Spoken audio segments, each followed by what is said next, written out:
Welcome to this deep dive. Today, our mission is to decode a really fascinating and, well, frankly, a pretty sobering document. It's the 2025 Cloud Threat Hunting and Defense Landscape Report. Yeah, it's quite the read. It really is. This was put together by Recorded Futures Insight Group, and we've got this massive stack of their research right here in front of us. And our goal for you today is to help you understand exactly how cybercriminals are evolving, Right. because they're really moving away from traditional brute force hacking. Right. Instead, they're doing something much more insidious. They are weaponizing the cloud's very own features against us. But before we jump into all that, a huge thank you to our sponsors right at the top. This deep dive is brought to you by www.cisomarketplace.com and www.breach.company. We literally couldn't do this without them. Absolutely. And, it's great to be diving into this with you today. Honestly, this report is absolute critical for anyone operating in a modern digital environment. But to really understand what's happening, we have to kind of set the stage for you. The world of cloud computing is, at this point, highly mature in terms of adoption. I mean, practically every organization is using it. But, and this is the critical gap the report highlights, we are still surprisingly early in figuring out how to secure it properly. Like the security is lagging way behind the adoption. Exactly. Organizations are just rushing to put their core systems and sensitive data online, but they often lack the in-house expertise to architect these incredibly complex environments securely.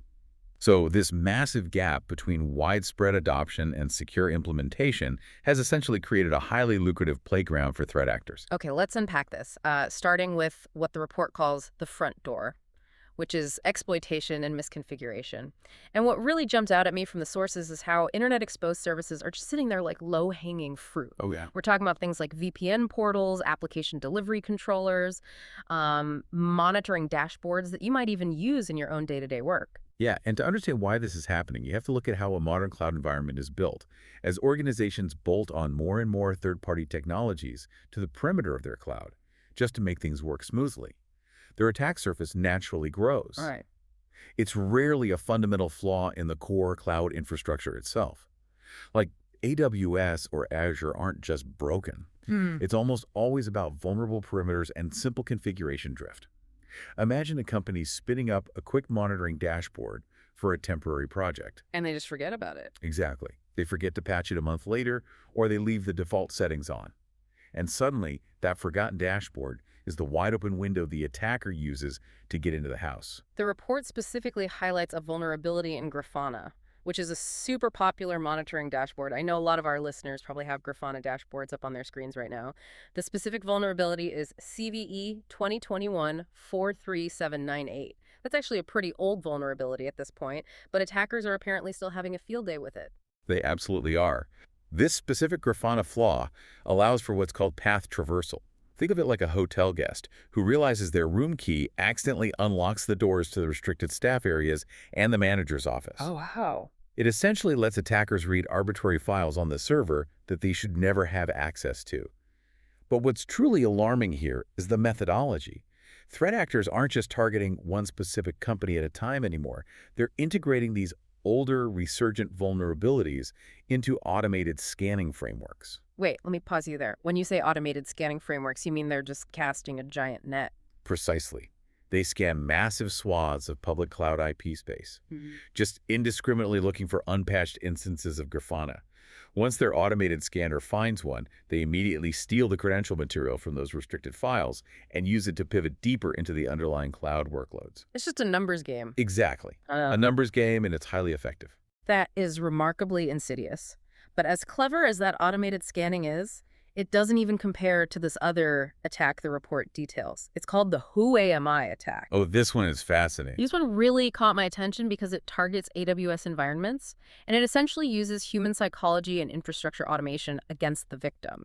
So basically, attackers craft malicious Amazon machine images, or AMIs. Right. And for those listening who might not build cloud servers every day, an AMI is basically the cookie-cutter template used to create a virtual server in the cloud. Attackers embed these templates with backdoors or data exfiltration mechanisms. But here's the trick. They give them names that look completely legitimate, like Ubuntu Focal 20.04 AMD 6.4 server with a wildcard at the end. And that naming convention is the crux of the trap. Mm-hmm. This attack specifically targets infrastructure as code tools, like Terraform, or even just simple automated deployment scripts. Many developers write their scripts to simply ask the cloud provider for the latest version of an Ubuntu image. Just grab the newest one. Right. But if they don't explicitly verify the owner ID of that image to make sure it actually came from Canonical, the makers of Ubuntu, the automation tool, will blindly pull the attacker's newly published, identically named AMI, because it technically registers as the most recent version. So if I'm understanding this correctly, it's like setting up a recurring delivery for your groceries, but a thief registers a fake grocery store with the exact same name, updates their inventory 1 second before your order processes, and your automated system just buys from them instead. That is a perfect analogy. The victim's own automated systems literally install the attacker's backdoor directly into their pristine infrastructure. They do the heavy lifting for the threat actor. It's the ultimate Trojan horse, built by the victim's own automated systems. It just goes to show how easy it is to develop architectural blind spots in the cloud. Which, by the way, is exactly why our sponsor, www.cisomarketplace.com, is such a great resource for security teams trying to navigate these complexities right now. Yeah. Because once these attackers slip past those blind spots at the front door, their strategy completely changes. Here's where it gets really interesting. Once the attackers are inside, they aren't just breaking in to steal data anymore. They are setting up shop. They're using the victim's own cloud infrastructure to host malware, run command and control operations, and launch attacks on other targets. What's fascinating here is the massive shift we're seeing in 2025 regarding artificial intelligence. According to the Insect Group report, threat actors are now explicitly targeting cloud-based large language models, or LLMs, and machine learning services. And why are they doing that? The reasoning is brilliant in a very dark way. Oh. If an attacker uses a compromised cloud account to send malicious traffic, and they route that traffic through a popular AI service, it becomes incredibly difficult for traditional security products to detect. Because it just looks like normal traffic. Exactly. The traffic looks perfectly benign because interacting with cloud-based LLMs through APIs is exactly what normal, legitimate employees are doing all day long now. It blends right in. It's the perfect camouflage. The report outlines an attack called Operation Salmon Slalom that illustrates this perfectly. This was a multi-stage cyber attack targeting industrial organizations. We're talking manufacturing, telecommunications, energy sectors all across the Asia-Pacific region. The attackers delivered a backdoor called Fatal Ad. Right. But they didn't use sketchy servers hidden on the dark web to host their payloads and command configurations. Instead, they used UDAO Cloud Notes, which is a completely legitimate note-taking app, and Tencent's MyQCloud content delivery network. Essentially hid in plain sight. Right.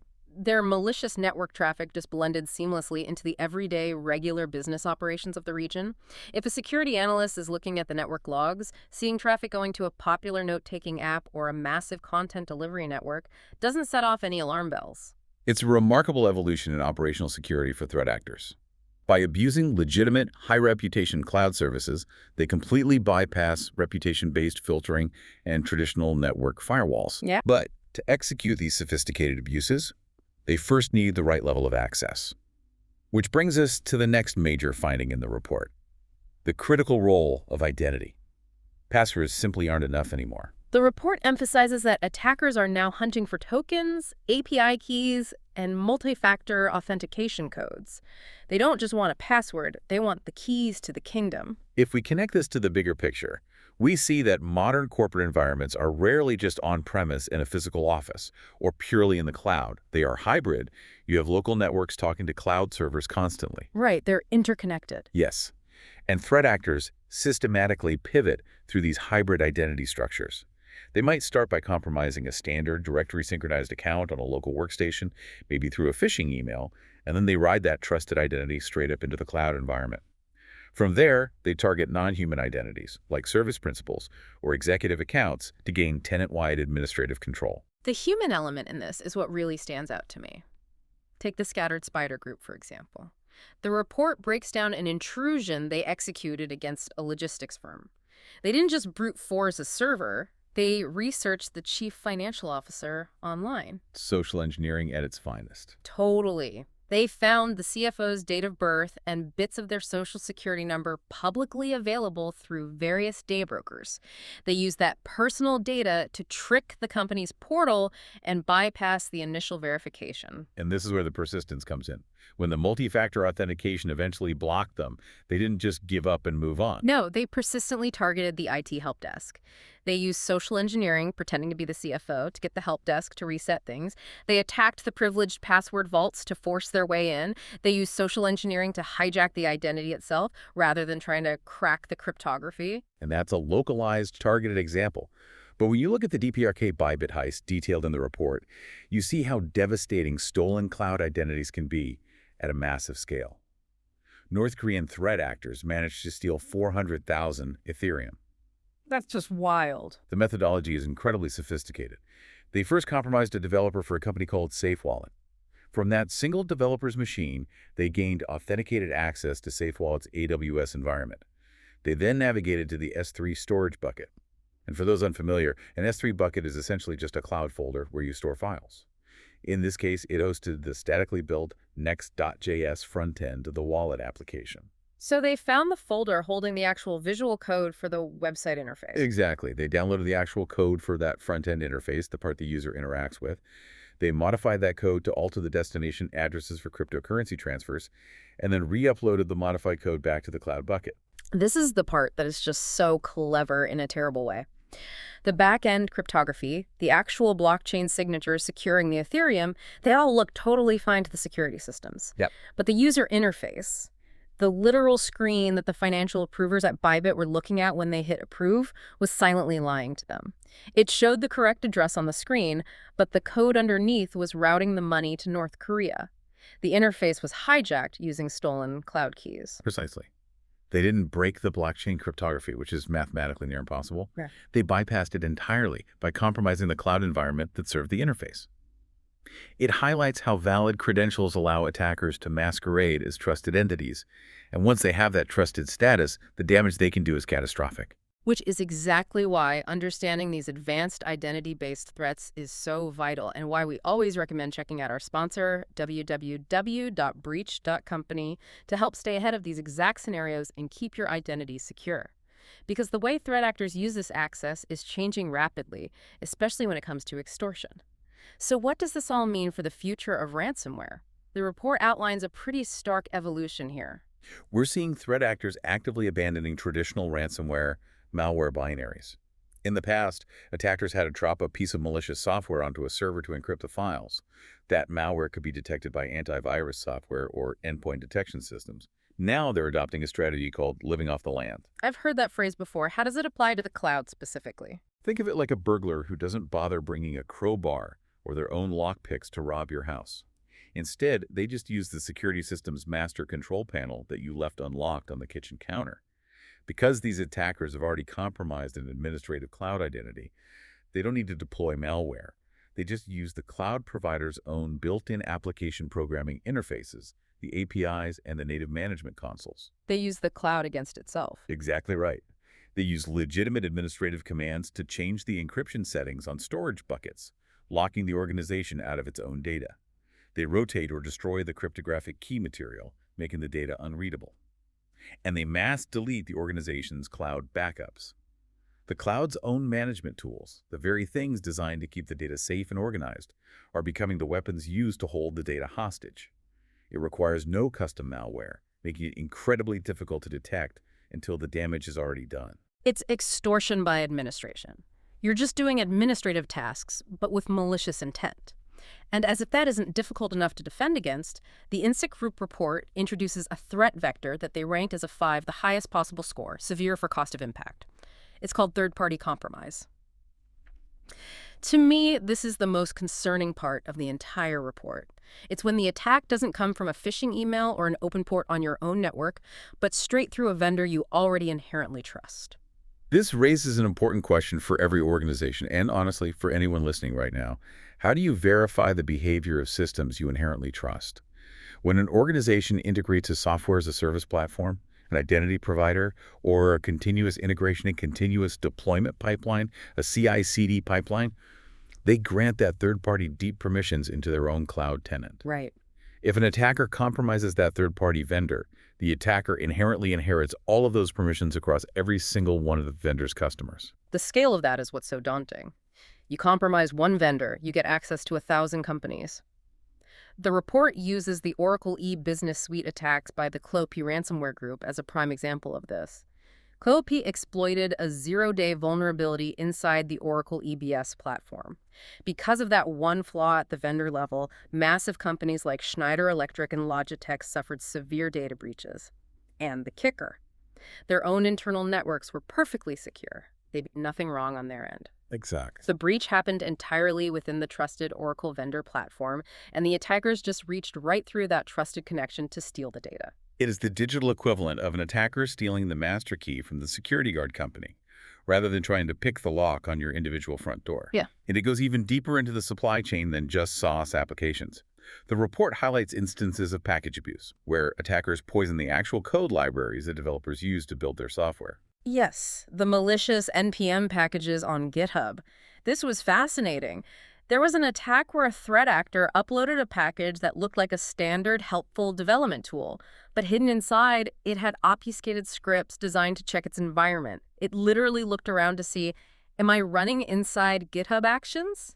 Which is a popular CI/CD automation tool. It's environmentally aware. Exactly. If it realized it was just being tested on a developer's local laptop, it did nothing. But if it realized it was inside an automated build pipeline, it immediately stole AES encryption keys and build job tokens and silently exfiltrated them to a custom domain controlled by the attacker. Any developer who downloaded that package inadvertently handed over the keys to their entire deployment process. The real risk here is that the malicious activity arrives pre-trusted. It comes in through standard integrations and automated deployments. Your systems assume it's supposed to be there. It makes distinguishing a catastrophic breach from a legitimate vendor update incredibly difficult without incredibly robust monitoring and strict boundary controls. Okay, I know this can feel completely overwhelming to you listening right now. It feels like the attackers are everywhere, in the fake server images, in the trusted apps, in the AI models we use every day. So let's bring it back down to earth for a minute. Based on the report, how can organizations actually defend their cloud environments against this level of sophistication? What's the practical takeaway for the listener? While the threats are highly advanced, the mitigations still rely on rigorous security fundamentals, applied specifically to the cloud context. First, you must maintain a strict, continuously updated inventory of all public-facing services. You cannot protect what you don't know is exposed. If you have an old Grafana dashboard out there, you need to know about it today. Makes sense. Second, restrict any direct internet exposure of administrative interfaces. They shouldn't just be sitting on the public web. They should always be hidden behind a VPN, or ideally, a zero-trust network access architecture, where you have to prove your identity and device health before you even see the login screen. Basically, close the front door and pull the blinds. Exactly. Make them invisible to the automated scanners. Third, when it comes to the supply chain and those malicious packages we discussed, you have to harden your CI/CD pipelines. This means strictly enforcing multi-factor authentication for administrators and requiring cryptographic signing for all build artifacts so you can verify their provenance. You need to know exactly who wrote the code and that it hasn't been tampered with. Right. Finally, and perhaps most importantly, given the third-party risks we discussed, you must require formal, rigorous approval processes for any new third-party cloud applications. You have to ensure they're only granted the absolute principle of least privilege.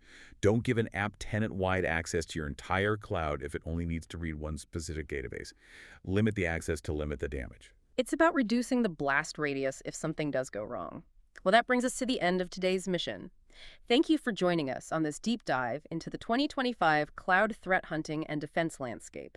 It's a highly complex world out there, but understanding the playbook of these threat actors is the first step in beating them. One final massive thank you to our sponsors, www.cisomarketplace.com and www.breach.company, for making this deep dive possible. We appreciate their support and your time listening today.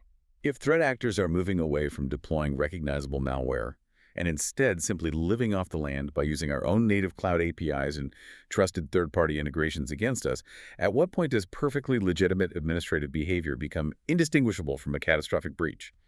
As we secure the perimeter, will the future of cybersecurity rely less on blocking bad software and entirely on mathematically profiling human intent?